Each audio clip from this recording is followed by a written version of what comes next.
gini loh ya, kelakuan orang itu nggak bisa dihindari semua orang. Kalau ada orang Jawa itu ikut PKI, kan tidak semua orang Jawa itu PKI. Jadi saya ini tidak mau ini jadi menjadi satu klan. Jadi ada orang melarang banser ya dia. Ada orang seperti Nur Sugi, kan dia tidak boleh mewakili orang Jawa. Ada orang NU seperti Kiai Benu yang kemarin telepon Tuhan. Apakah itu NU terus NU adalah menelpon Tuhan? Tidak bisa begitu Pak. Ya, jadi ini orang ke orang harus dibedakan. Kalau Anda mau concern pada kajian nasab, ya Anda berfokus pada kajian nasab. Kalau Anda mau mengatakan ini soal NU, ya orang bicara tentang NU dan Anda sebagai apa? Ini sekarang kita ini kan maunya diadu-adu NU supaya begini, ini sudah begitu. Kalau NU ini merasa ini meresahkan, Ketua Umum PBNU lebih ngerti apa yang harus dilakukan, gitu loh. Nggak harus kita provokasi orang-orang, kayaknya kita harus perang, bikin laskar, apa-apaan ini. Kalau Anda mau ngomong nasab aja, concern di situ. Bikin tulisan, bikin kajian yang tepat, landasan teori yang benar, kemudian lakukan studinya dengan triangle data, ada studi lapangannya, ada wawancaranya. Itu Anda benar sebagai peneliti.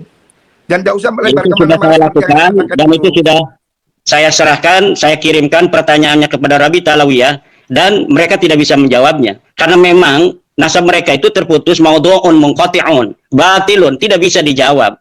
Dan kalau misalnya ada sebuah narasi dari Pak Fahrur di Tempo tadi saya baca, harus dihentikan ini pembahasan nasab. Yang harus dihentikan adalah pengakuan Ba'alawi sebagai turunan Nabi yang tidak terverifikasi, yang harus dihentikan. Karena secara kajian nasab dia terputus, secara kajian DNA dia bukan bangsa Arab Acan, dia bukan keturunan Bani Quraish, dia bukan keturunan Bani Hashim, dia bukan keturunan Ba'alawi, dia bukan keturunan Nabi Muhammad. Ini yang harus dihentikan, pengakuan sepihak sebagai keturunan daripada Nabi besar Muhammad SAW.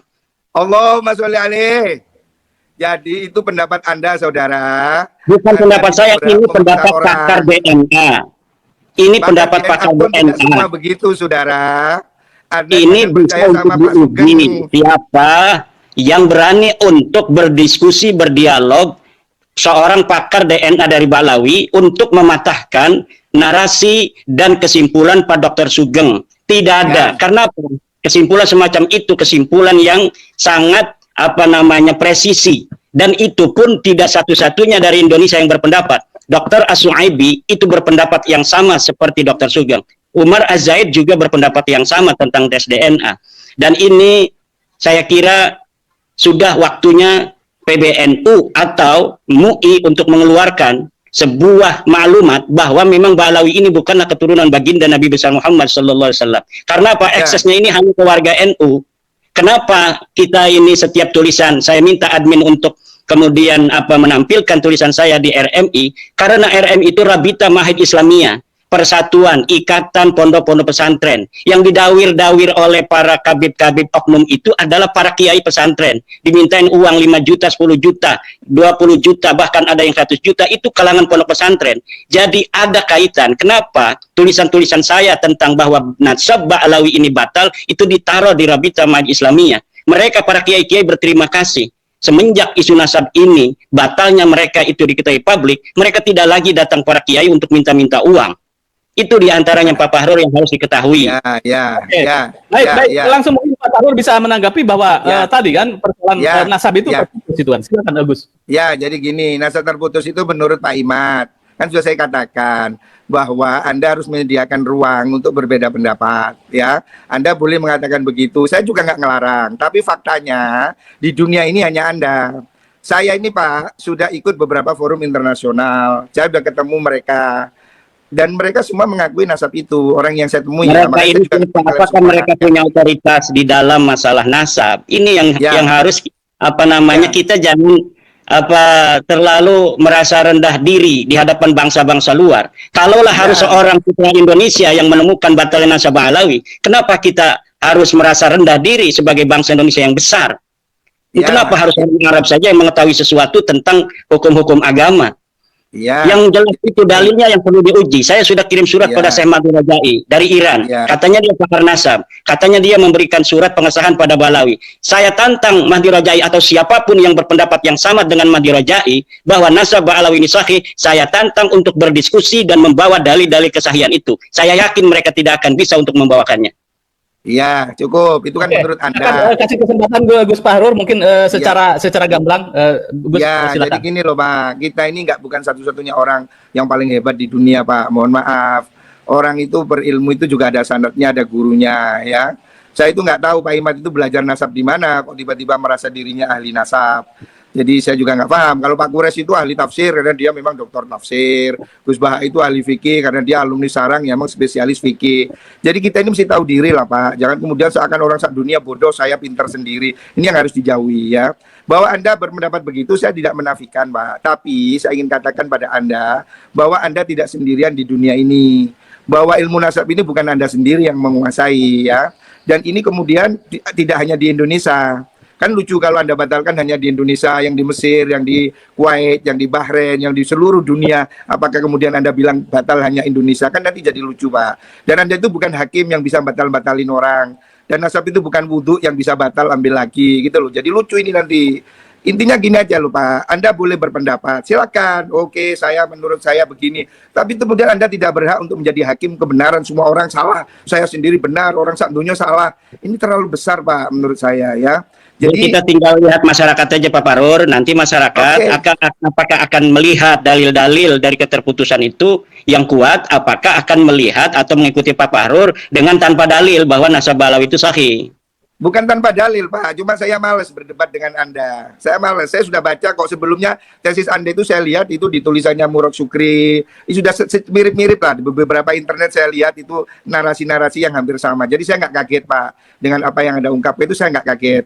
Jadi kita sama-sama melek internet Pak. Jadi saya kalau begitu tinggal dipatahkan saja, tinggal dipatahkan. Kalau memang Pak Fahrur punya dalil, silakan. Mana dalilnya yang menyatakan bahwa Ubaidillah sebagai anak Ahmad? Mana dalilnya bahwa Ahmad bin Isa itu dia pindah ke hijrah ke Yaman?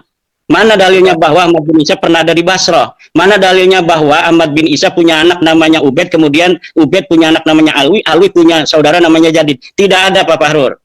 Itu menurut Anda Pak. Sekali lagi ingin saya kalau misalnya Pak Fahrur ada, silakan. Saat ini dan pendapat itu. Jangan khawatir, banyak sekali Pak. Itu remeh bagi saya Pak. Tapi saya nggak ingin forum ini kemudian kita jadi debat kusir. Itu nanti kita ada satu forum sendiri. Oke. Silakan. Saya tantang Pak Fahrur untuk menyiapkan forum dengan saya. Saya tantang Pak Fahrur untuk menyiapkan forum debat ilmiah tentang nasab Balawi yang putus ini. Cari dalilnya. Kalau punya dalil. Dengan senang hati. Dengan senang hati. Al-Ra'si wal Ain. Al-Ra'si wal Ain. Naam. Ya. Anta dirukum. Al-Ra'si wal Ain. Anta dirukum. Al-Ra'si wal Ain. Jadi saya katakan Pak, Anda ini nggak usah terlalu menggebu-gebu seperti ini ya, sebagai orang sama-sama santri. Saya ini lama Pak Mondok Pak, ngerti lah Pak, orang bisa baca kitab saya tahu ya, jadi nggak usah terlalu petetek kayak orang sedunia kalah semua beginilah. Bukan jadi masalah demikian, karena apa, narasi-narasi ini yang Anda kemukakan malam hari ini itu bukan satu-satunya alasan saya untuk kiang-kiangan kepada Bapak Fahrur. Banyak narasi-narasi yang telah Bapak Fahrur kembangkan di luar ketika saya tidak ada, yang kemudian membuat saya ingin sekali untuk berdebat dengan Pak Fahrur. Oh boleh, boleh. Enteng aja, saya nggak takut sama sekali kok. Ini soal gampang lah, nggak usah sepandeng. Apa sih ini juga bukan soal tanya kuburan kok. Nggak usah ribet lah. Saya ingin katakan, Anda boleh berpendapat, tapi Anda jangan menjadi pemilik kebenaran tunggal. Orang yang merasa yang lain salah, saya sendiri benar, itu hanya Wahabi Pak. Kalau kita ini biasa dengan pendapat ini, pendapat itu, kita itu sangat luas dalam berhubungan Pak. Dalil juga begitu, fikih punya banyak kaul ya. Saya ingin ingatkan Anda. Yang kedua, jangan bawa-bawa struktur NU, nama Anda di NU, karena itu sudah jadi pembicaraan Pak. Dan bahwa Pak Fahrur jangan bawa-bawa NU ketika sekarang ini, karena tidak ada keputusan NU seperti Pak Fahrur itu. Ya, tapi saya ketua PBNU yang membidangi LBM Pak. Jadi iya, tapi NU itu organisasi yang ada aturan, yang ada perkumpulan aturan, ada RT dan sebagainya. Iya betul, makanya itu Anda. Keputusan PBNU itu ada di Muktamar, ada di Kongres, ada di Munas Alim Ulama, ada di Basul Mufakir. Biar satu-satu mungkin berbicara ini. Silakan. Sebentar lagi kita bikin closing statement. Gus Fahrur masih bisa tersambung? Ya, silakan Gus Fahrur. Lagi saya ketemu. Ya, jadi begini Pak, closing statement saya. Bahwasanya kalau Pak Imad itu hanya berhenti pada pemikiran bahwa dia menunjukkan suatu penelitian, itu tidak ada masalah ya. Bahwasanya banyak sekali habaib yang saya kenal itu bukan yang dawir. Orang itu tergantung dengan apa yang dia pikir, Pak. Kalau orang itu baik, ya ketemu dengan yang baik. Saya ini ketemu dengan habaib yang jenderal, yang polisi, yang tentara, yang dokter, yang konglomerat. Pak Imad ketemu dengan yang dawir. Ya saya nggak tahu ini kenapa sama-sama Habib saya kenal yang jenderal, Anda kenal yang dawir, ya. Ya, makanya sekali-kali turun ke bawah supaya tahu, tanya itu sama ketua ranting NU, PAR, tanya kepada MWC apa yang terjadi, kenapa Wonogiri sampai tidak mau acara NU diisi oleh para habaib, harus ditanya kenapa Boyolali, kenapa Garut, kenapa itu di Seragen tidak mau ada habaib, ini yang harus ditanya oleh Pak Fahrur. Iya. Jangan kita berdiri di Menara Gading. Iya, tahu. Saya ini, Pak, mulai NU ini sebelum Anda jadi pengurus NU, saya sudah pengurus NU, Pak. 29 tahun saya jadi pengurus NU, Pak, mulai dari bawah. Ya.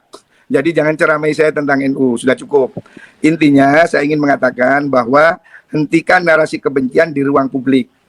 Bahwa penelitian itu dihormati, hak orang untuk menegasi atau mengafirmasi. Tetapi tidak boleh dia menebarkan kebencian pada suatu kelompok tertentu. Ya, dan jangan bawa NU untuk berkonflik, bahwa NU tidak pada posisi untuk mengikuti apa yang Anda ributkan dalam masalah ini. Mohon maaf, Pak, ya, mohon maaf sekali lagi terpaksa saya katakan, rekomendasi rapat di BBN itu ingin Anda diberhentikan. Saya siap. Mohon maaf, ini terpaksa saya ngomong, makanya saya akan bilang. Saya tetap akan jadi NU walaupun tanpa ada jabatan. Makanya, Pak, kita ini yang baik-baik lah. Silakan Anda itu berbicara dengan kapasitas Anda, tapi jangan bawa NU ke ruang konflik supaya kita sama-sama nyaman, ya.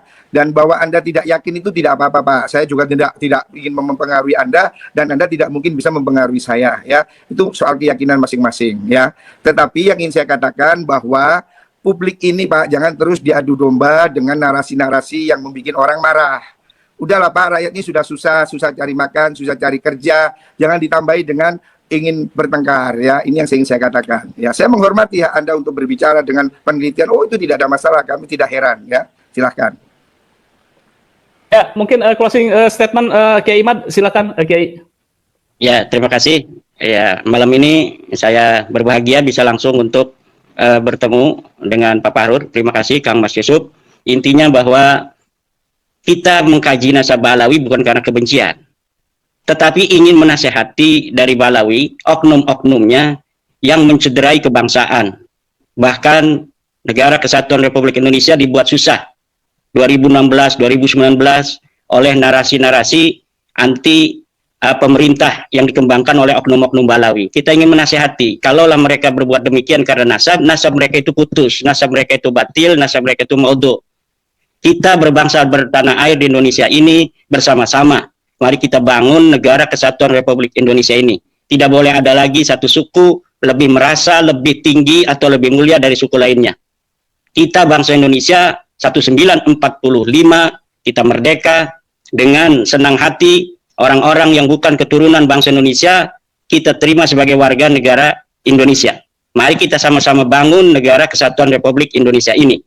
Dan warga NU sebagai mayoritas Islam yang ada di Indonesia mengaku dirinya sebagai NU tidak boleh menjadi objek bagi orang-orang yang mengaku sebagai keturunan Nabi kemudian mengeksploitasi pengakuan itu untuk memperbudak umat Islam, terutama warga Nahdlatul Ulama, warga daripada organisasi yang dibentuk didirikan oleh para ulama, para kiai penerus perjuangan Wali Songo.